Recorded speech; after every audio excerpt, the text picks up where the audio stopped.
welcome to another edition of Dance Mama in Conversation With. I have a very energetic and fantastic conversation about to ensue with none other than Nathalie Harrison. Now, Nathalie is a former first artist at the Royal Ballet, and she's just left the company and entering a new phase in her career. She trained at the Royal Ballet School as a junior associate and went on to their graduate school, and she won a silver medal at the 2002 Genève International Ballet Competition. Wowzers. Her repertoire is extensive, so I'm just going to give you a couple of highlights, but things like Mayerling, Cinderella, Elite Syncopations, Don Quixote, Giselle, we've got the Swan Lake in there, Alice's Adventures in Wonderland, Nutcracker, Winter's Tale, and many more besides that. She's completed a course in the ballet education practice and continues to work extensively with the Royal Opera House education programmes, which is where we crossed paths. As a choreographer, she's created for the Royal Ballet's draft works and other in-house projects. And away from the company, her work includes appearing in Nicholas Hinter's 2012 production of Timon of Athens at the National Theatre, in Sisters Grimm Voices of the Amazon at Sadler's Wells, and providing dance demonstrations for Darcy Bustle's Ballerina Heroes on BBC Two. Now, Nathalie and I met about 2 years ago on the very first ever event Dance Mama did, which was at the Royal Opera House, where I interviewed her alongside Tara Brigitte Bhavani. And we also had the fabulous Bim Malcolmson, shout out to Bim, who delivered this amazing workshop for participants so they could have an interactive experience. Anyway, without further ado, welcome, Nathalie. Hi, Lucy. Thanks for having me. Absolute pleasure. Right, we're going to get cracking. Nathalie, give us a brief overview of your current family setup. My current family setup, I have a very bouncy little boy who's 1.5 called Isambard, and a 4.5-year-old daughter, Zephyrin. We're currently in lockdown, obviously, as we all know, so homeschooling's happening, as well as everything else. I did my last performance mid-December. I was scheduled to finish on the 3rd of January, and consequently it came a little earlier, but that was okay, actually. And we sort of rattle along, living in the South Downs, schlepping into central London for what we need to do when we need to. I have my mum on hand, who's an amazing help with childcare and logistics. And yeah, that's the Burkitts. My Harrison's my stage name, so I'm Nathalie Burkitt when I'm a mum. 2 hats. So dual, many hats. Like and we'll sort of talk about that a bit more to come, but often a theme that comes out in the conversations and interviews is that social capital and having that network and having your mum on hand who's really able to facilitate and support you in that way, as well as obviously having oodles of wonderful time with grandchildren is absolutely fantastic, and really helps things grease the wheel, so to speak. You've just left the Royal Ballet, so why don't you tell us a little bit more about what's happening with Nathalie now? Okay, so I'd come back after having my daughter really successfully, and you just don't know, do you? I mean, I'd wanted a family and planned for a family, and then so that was no shock, but then I felt a little bit, oh my God, I'm a mum, you know. But then I got back after having her, because I had 2 C-sections having my babies, which was unavoidable. But I was fortunate enough to heal up all fine and did. So I was back on stage after both. I never set a timeline. I just sort of started back. And then there were about 10, 11 months I was back performing. And I was really lucky, actually, and it is luck, because you just don't know what hand you're going to be dealt with childbirth and newborns. But got back from Zephyrin, and then fast forward another year and a bit, and we were having number 2. But in between that, we put on the whole new, I did a season and a half, and we did the whole new Swan Lake, which is I've got quite a romantic relationship with Swan Lake. It seems to always rear its head at really sort of poignant moments in my life. And funnily enough, coming back from having Isambard, the first show back was Swan Lake, and we did 2 shows, and I was like, I'm back, and I've got 2 children, and I feel so blessed. And then last year's lockdown began. So I had just sort of climbed that mountain and found myself back as a dancer. And 2020 happened, and as we all know, everything kind of went on its head. So I got this extended maternity leave from my second, but I was just back in shape. So I was also training at home. Yeah. I'd only just finished feeding Biz. And then throughout that year, I think I really took stock, and we'd always pinpointed way before we knew about social distancing or words like furlough or anything, I'd always pinpointed, if I'm fortunate to get back, around 2020, 2021 at Christmas, I'll have a look what's going on. I'll see what's happening, because I never imagined leaving without a job to go to. Yeah. And then the Opera House were in a real pickle with what was happening, as many art institutions were. And there was across the house voluntary redundancy offer to all employees. And to my own surprise, I realised this was a junction in the road, and this was where I got off. So I didn't immediately say, yes, I'll take it. I took a couple of months, because there was that, we were afforded that time while everything was changing. And I opted for it. They said, that's great. Would you like to stay and do some of the Nutcracker if we're able to do it? And I said, yeah, that'd be lovely. And we did a week of Nutcracker shows, and it was just so nice. I felt a little like I was doing an impersonation of myself from like 2015, because I was sort of doing those roles and things. And it was just lovely to be immersed more with the people. We were shut down a bit early, but I didn't feel any loss, because that was always a little cherry on the cake anyway. And I'd got in lane, and my heart and brain knew I was moving on. So I think the shows I'll reminisce and think of often sort of won't be the last few. It's the whole 18 years of stuff. Absolutely. So it's tremendous. It's an absolute tremendous career. And you know what? It was amazing. And I've been teaching a bit on Zoom and things, and talking to some students. I was just saying, just so you know, I didn't really know what the job was when I was training. And I know that sounds ridiculous, but I kind of didn't. Like, it was this, like, you've got to work hard and this classical technique. But I'd never really computed the end goal very much. But having got to the end goal and lived in an end goal, I just say it's so worth it. It's the most phenomenal job. And I wouldn't want to do it all again, because I wouldn't want to be 21 again if I wanted, you know. I'm happy where I am now is what I mean by that. But like, my only regret is that it's done, because it was such a great ride. And I just loved even the hard bits. I just loved it. And I have so much respect for the industry, the people, and because I know what everyone puts into it, and not just the people on stage, the family support, the dad that's driven them to every class, the whole unit, the accumulative energy poured into that passion. But it's all worth it. It's the most phenomenal job, and I got to work with one of the most phenomenal cohorts of artists. I've been taking class with Bennett Garside. He's great, isn't he? And Bennett, I was showing us, you know, some of the shout out to Bennett, him and his mask as Drosselmeyer and stuff on stage, but also just in light of that with the company, the rigour of the COVID safe procedures that were put in place. I mean, he's put pictures up on Instagram of all the chairs kind of set out backstage really widely, and putting wigs into quarantine for hours and things like that to help make it safe.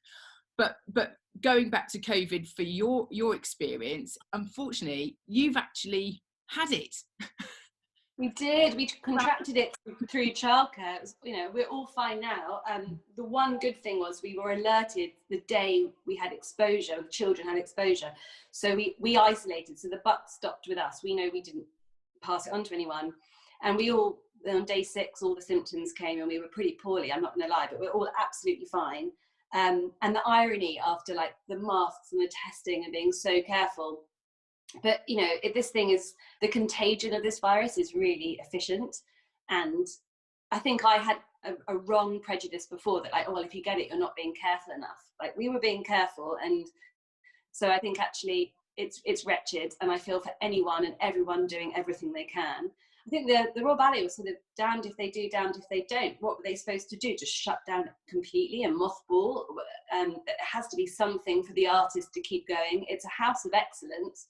And, you know, ballet bar in your kitchen, as we've all been doing, is fine, but that's not professional training. So it's tough. It's tough. And how many times can you kick the colanders and the pans and everything else, you know? So they're navigating a really difficult time, and they are full to the brim of amazing dancers. I mean, the talent coming up is extraordinary, and the existing talent's amazing. So, well, you know, there he is with this rich soup of like incredible dancers, and I think Kevin's in a very difficult position, and they're doing their absolute best. And I think that also informed me about jumping ship, in that you sort of weigh it all up, and I think, where am I best placed? I've got so much energy and passion for this, but where is it best put? And they're not in need of dancers on the stage. There are hundreds of amazing dancers coming up and bubbling up all the time. And I've had 18 years of my blood, sweat and tears on that stage. And I just felt, I think I'm better placed being a bit more instrumental. And as we've talked about, Lucy, a bit, the sort of this evolution, like all these things informing where ballet and dance in general is going. It's been forced to become more accessible because everything's gone online in the last few months. Yeah. But how is it online, and is it being enjoyed, and is it the same, and how will it evolve there? And then things like Black Lives Matter and Me Too, all these things are putting energy behind the cultural sector, and it will respond, and it will be amazing, and it will be new. And it's the light at the end of the tunnel, but we're very much in the tunnel. So I think I just see myself like in a sort of spiritual way. What if I'm going to be working? What do I want to be putting my energy into? And if I'm not with my kids, what do I feel pride in? And I think now I just want to be instrumental in the new evolving ballet and dance that's to come. There's a couple of ways that's already materialised already for you, Nathalie. Tell us. Yeah. I've got like, so another thing that sort of, there I was thinking, do I leave, don't I? Why would you ever leave? This is the best job ever. And then these really cool, wacky projects landed in my lap. And isn't it funny in life that kind of sometimes happens? Like you can be looking for things and there's sort of nothing. And then 3 or 4 things all came at once. And I jumped on them, and I've got these projects that have got great fire and energy behind them, and they're going ahead, and various other things. So despite thinking, oh, you know what, I'm going to take a minute and take stock and catch my breath, I haven't caught my breath. We had COVID, then we got better, and my emails and my phone is pinging like a Christmas tree all day long with all these nice innovative things happening. So I feel really lucky that I realise I'm not good at thumb twiddling and procrastinating. I'm a bit more, probably it's impatience. I don't think it's all a good thing. I'm a bit of a doer, so I need to be doing. And like actually going over the questions for this chat, Lucy, was really cathartic, because I was thinking about it, and sometimes it's not until you look back you consider it. Like when I was first pregnant with Zephyrin, I became assistant ballet mistress for that season. So like, and I blew up like a tick. I was huge as a pregnant lady. And I waddled around with my sort of car sheets and notes with Samantha Rain, who's also a ballet mum, our ballet mistress at the Royal Ballet. And I did that through that pregnancy. And through my second pregnancy, I shadowed in the fundraising department at the Opera House. And I was sort of looking at it thinking, why didn't I put my feet up? But I just don't think that's really me. And whenever I think there's a moment in my life my feet might pop up, they don't. Something else comes along and I get quite busy. I mean, sort of just to pick up on 2 things there, 3 things, probably 4 things. First of all, there's the logistics of being a mum at home with 2 children under 5, one who's being homeschooled, and just the challenges around that. There's that. But also in terms of being a dancer, that mentality of wanting to move, and I don't think it's all necessarily mentality, it's also, like you say, a calling and your purpose. You want to be moving, but also the support that you had during your pregnancy to explore other roles, as well as kind of the health suite side of things, which we will talk about, I think are really important for other employers or choreographers, whether they're freelance or established, to look at how that person is adding value being in a pregnant phase of their life and becoming a parent, rather than thinking, right, which is the culture that we're really trying to change. Yeah, like you said, a culture we're trying to change. It is interesting, isn't it? The sort of there's preconceptions about so many people. When I was pregnant, they were like, oh, are you leaving? And I was like, no, I'm just growing a human and having a child. And the world is changing a little, and dance is a young profession in that people don't dance till they're 50, as in corps de ballet. As a corps de ballet dancer, you don't go on into your 50s or 60s. And of course there are principals who tailor their career to dance a lot later, and I think that should be encouraged, and people should use older dancers more anyway. But when I did opt for the redundancy, there was this assumption I was retiring. And interestingly, I've actually got 3 jobs dancing coming up this summer. And I said, oh no, I'm not retiring. I'm not going to be in the corps de ballet anymore. I can't do 8 shows of Swan Lake a week and man a house in the South Downs and 2 children and homeschooling. A bit much. So, but there was an assumption it was retiring. And I thought that was interesting, whether someone would assume a man was retiring after an 18-year career with the ballet, or whether that he was going to a lesser workload or distribution of work. But these are all questions that come up, aren't they? Because I think we're really considering and looking at this now. Things have been very different. And I didn't realise I was actually the first corps de ballet lady of the Royal Ballet to have 2 children and come back on stage, which, if you look at the demographic of a corps de ballet, is really surprising.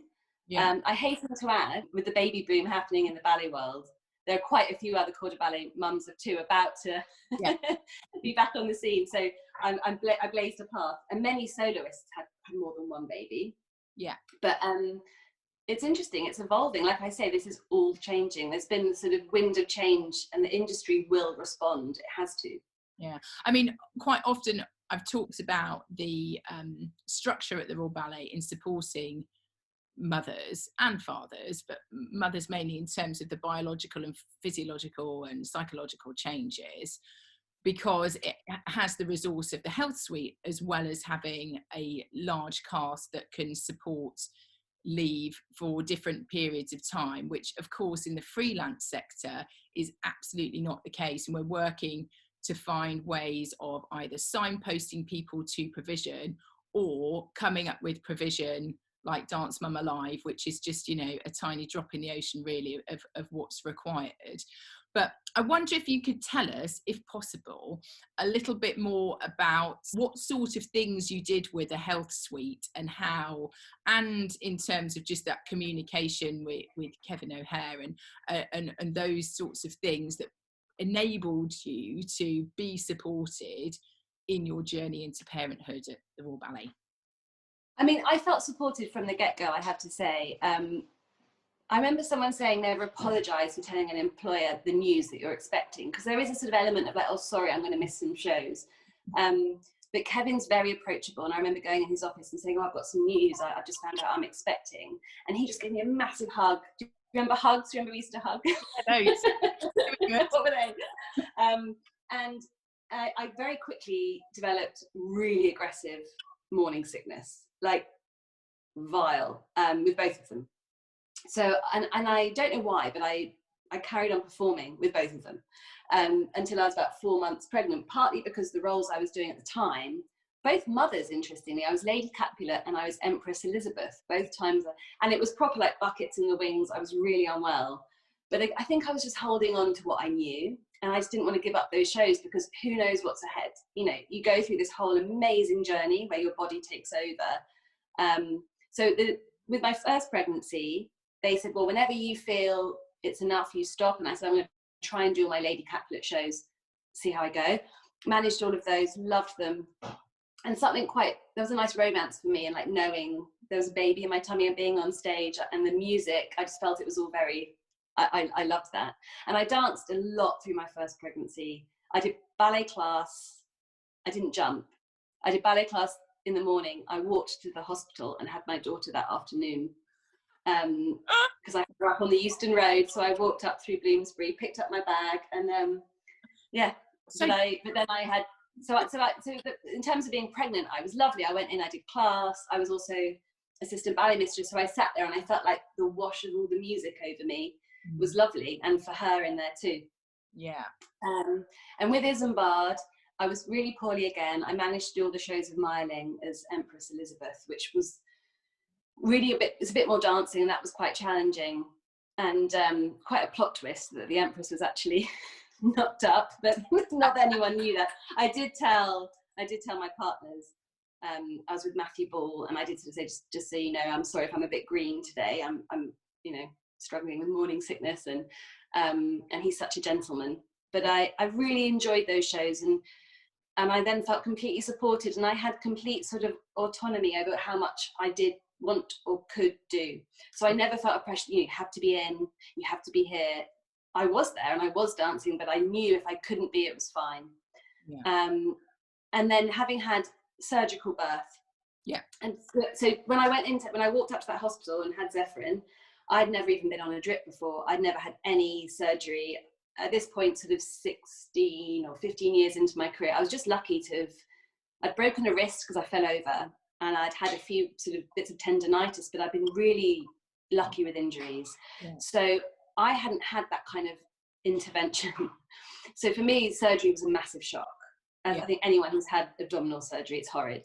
But I healed up and I was fine, but I compartmentalized. So I had my daughter, and for sort of 6 months, I was healing, I was nursing.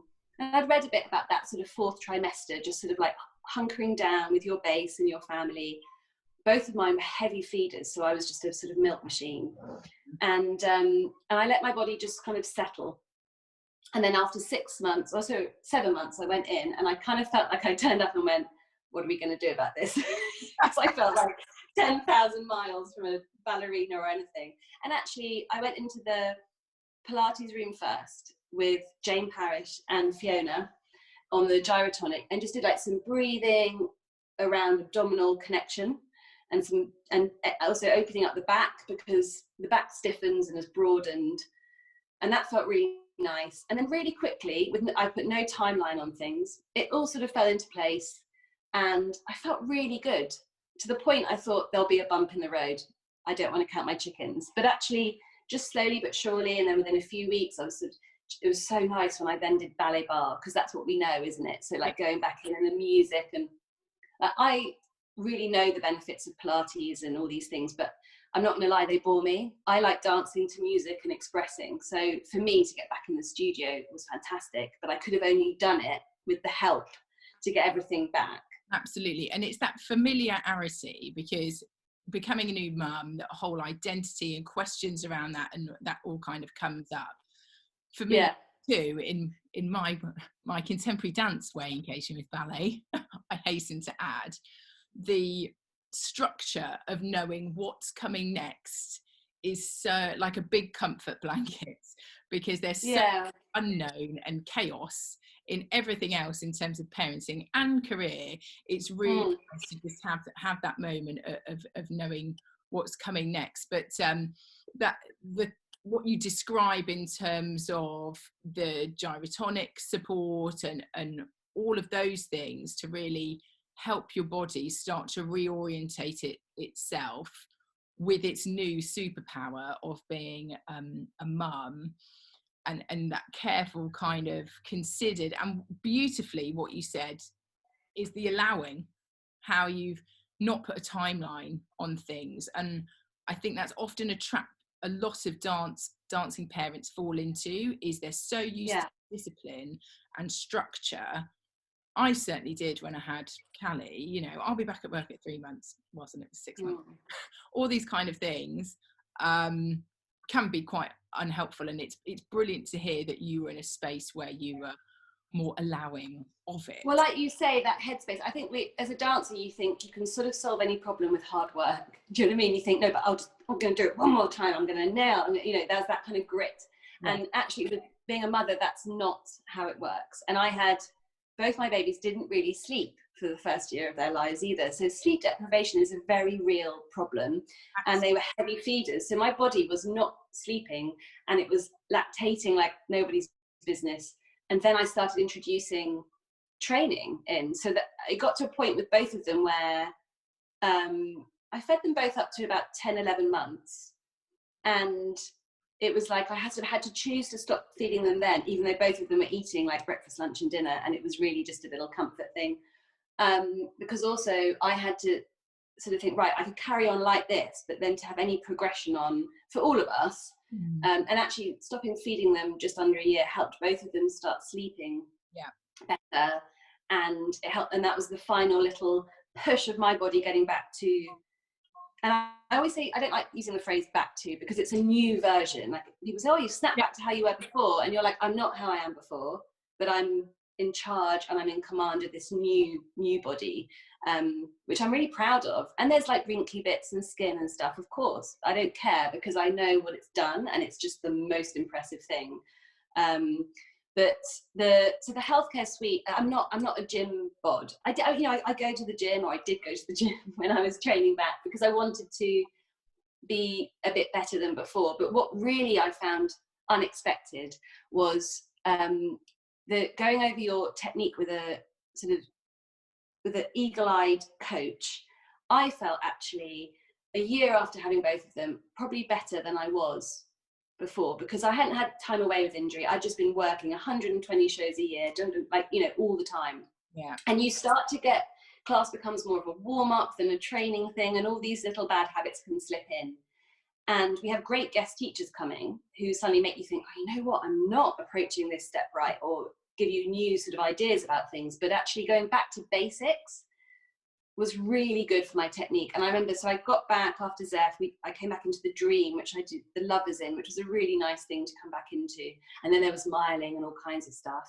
And then we went into the next season with Sylvia and Huntresses and all these things. And then the new Swan Lake came, and I felt really on top to get up as a big swan, jumping around with girls and ladies who were sort of 10, 15 years younger than me.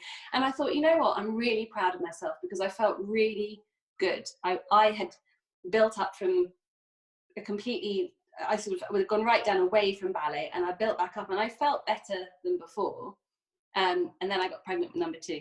So it was like, then the cycle started again. But also, Natalie, you're a role model to those who are younger than you and generations to come, and also your peers, of being able to blend parenthood and that performance career at the same time. It's extraordinary achievement, and absolutely empowered. Well, thank you, that's very kind of you. I also feel like I had a sense that it was slightly ridiculous and not forever.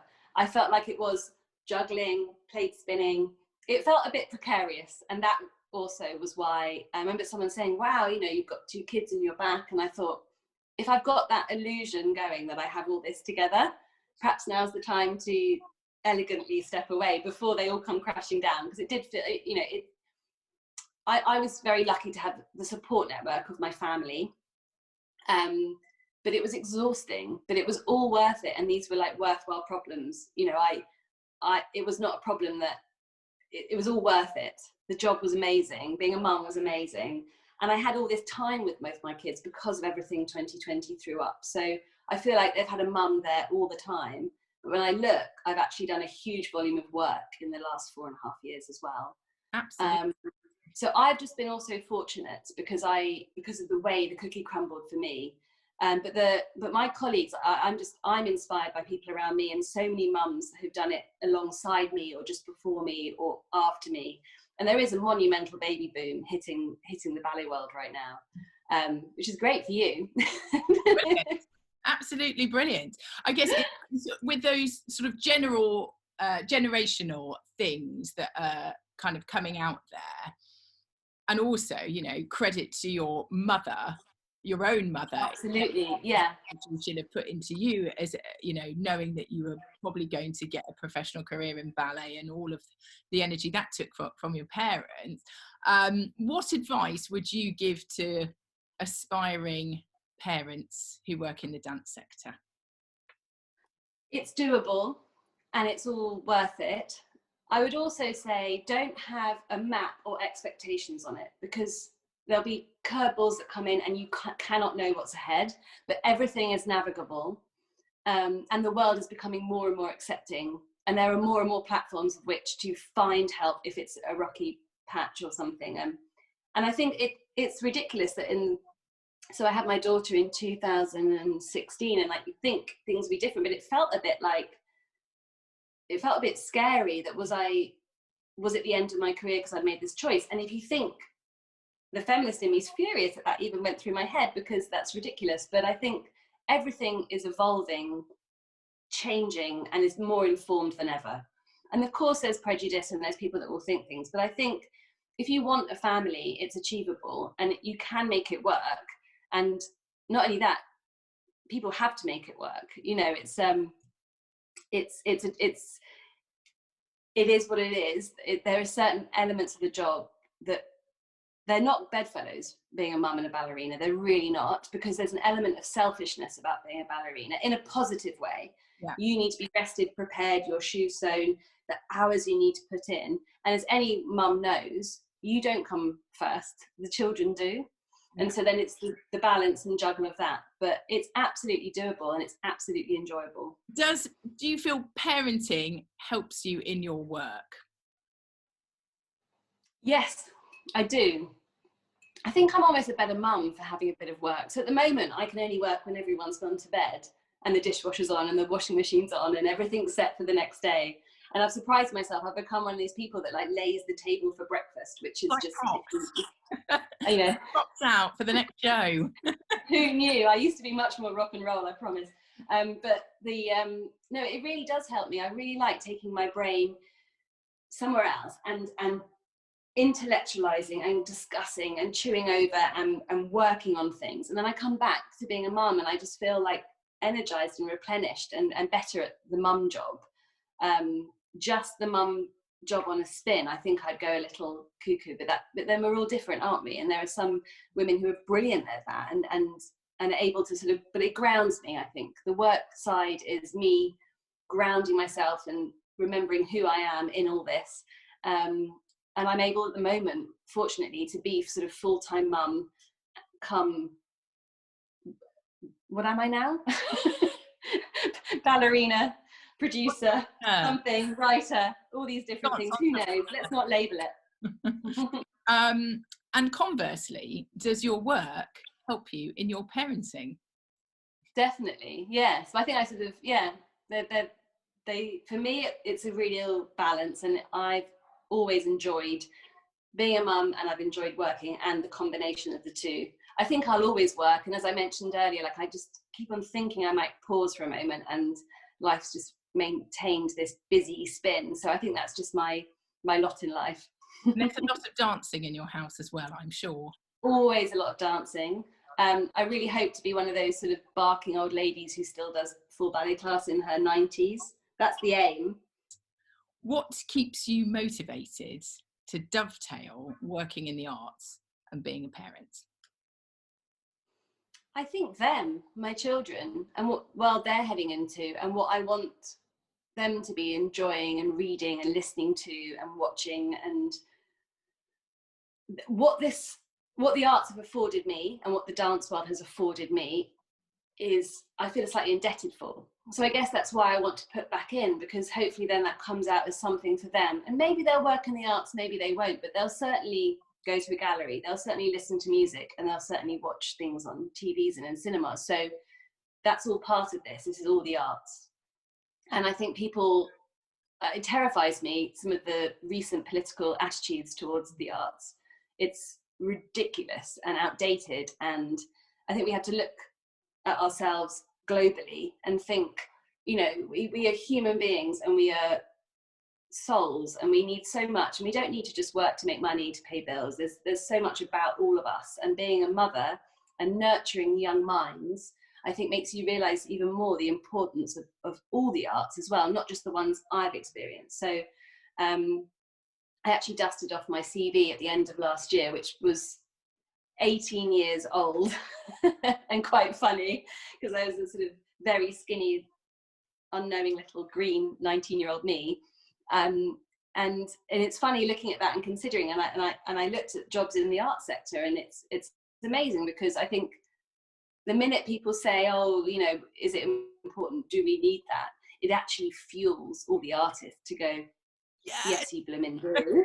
And I will always fight for that, and hopefully champion the importance of, in any way I can, because I've had a hell of a ride with it, and that wasn't on the cards. You know, it was amazing, and just good luck that I got the job and the everything I had. Nathalie, I am just so grateful for this conversation, for your generosity, your energy, your passion. But I'm also personally, and I'm sure everybody else will agree, super excited to see what happens next, and all these amazing projects that you're working on in your bunker, and what we're going to see from you coming very, very soon. Nathalie, it's been an absolute pleasure. It's so nice to catch up, and so great to be able to broadcast this catch up for everybody. And I just wish you so much luck with this next phase, not that you need it at all, and just a great big thank you. Oh, well, thank you, Lucy, and power to all the dance mamas out there and papas. Take care. Thank you. Bye.